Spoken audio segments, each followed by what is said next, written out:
New VR News. Howdy everyone, welcome to another episode of Hard VR News. I'm your host, OGY Zuko, and today we got some very nice updates for you. To start it off, Meta, for better or worse, is getting closer to photorealistic avatars from just using 4 user-submitted selfies. They've been researching photorealistic avatar generation and animation for more than 6 years now, and have finally broken through with this big advancement. In a new paper called Avatar, with a 3 at the end instead of the E, researchers from Meta and Technical University of Munich are presenting a system that can generate an animatable photorealistic avatar head in just a matter of minutes with those 4 selfies you take. Now, for context, one of the biggest challenges for photorealistic avatars before and really to date has been the amount of data and time needed to generate them. Previously, they were working on a smartphone scan technique, but that required making 65 facial expressions, and the data captured obviously took hours to process rather than just a couple minutes. Now, while they've gotten the requirements for this avatar generation remarkably lower than what we just discussed, it's nowhere near suitable for real-time rendering. So no using your exact self in VR chat yet, but I imagine that's the goal for Meta, to really get this technology good enough to at least incorporate it into their Horizon Worlds platform. So that's pretty big. That's a big improvement from what they've been working on. Let's see how much farther they take it. Number 2, there is a second method now in development for tasting things in VR. We discussed prior a kind of device that was like a lollipop that they were developing to taste things in VR, but this is completely different. It's from scientists at Ohio State University who have developed a system called eTaste that can sample a food and work out how to partially recreate its flavor in someone's mouth. It involves using chemicals that correspond to the 5 basic tastes: sodium chloride for salt, citric acid for sour, glucose for sweet, magnesium chloride for bitter, and glutamate for umami.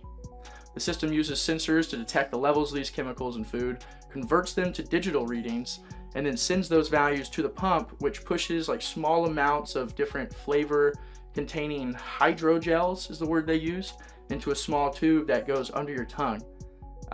Now, I don't know how badly I want to taste things in VR in a game yet to play with a tube under my tongue in my mouth, but needless, it is an interesting development in the VR space.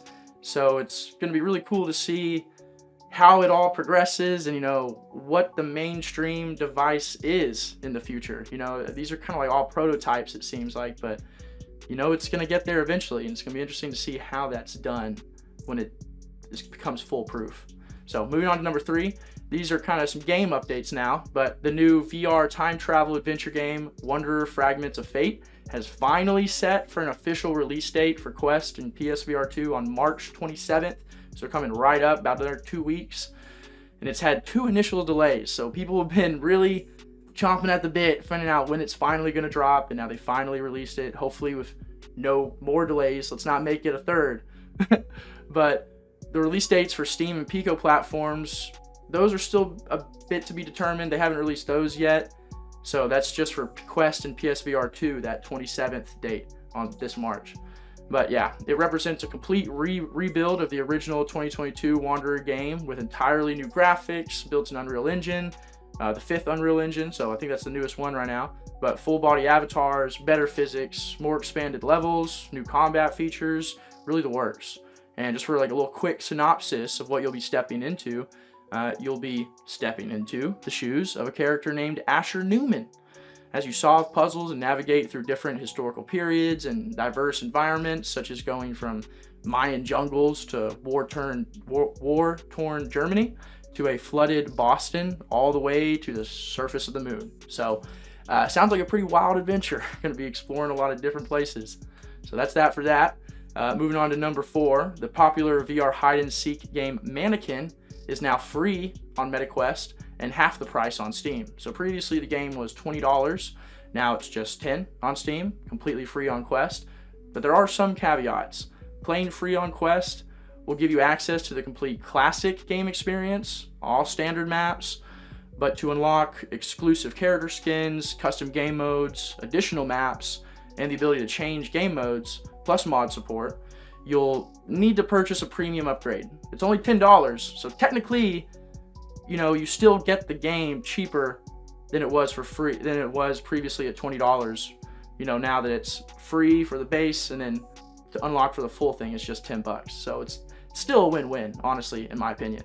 But yeah, moving on to our last bit of news here for number 5.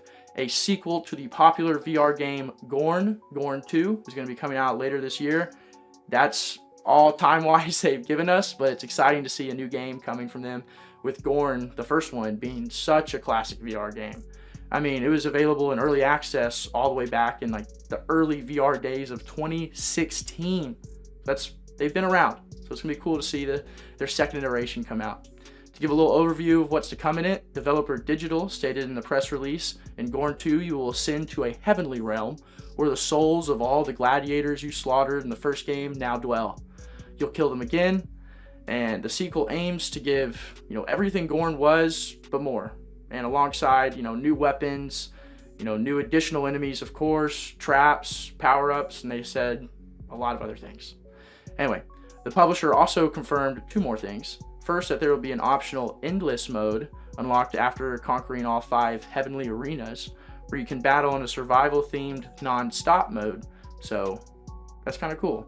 Keep the game going so it doesn't end. You just keep going if you're having fun.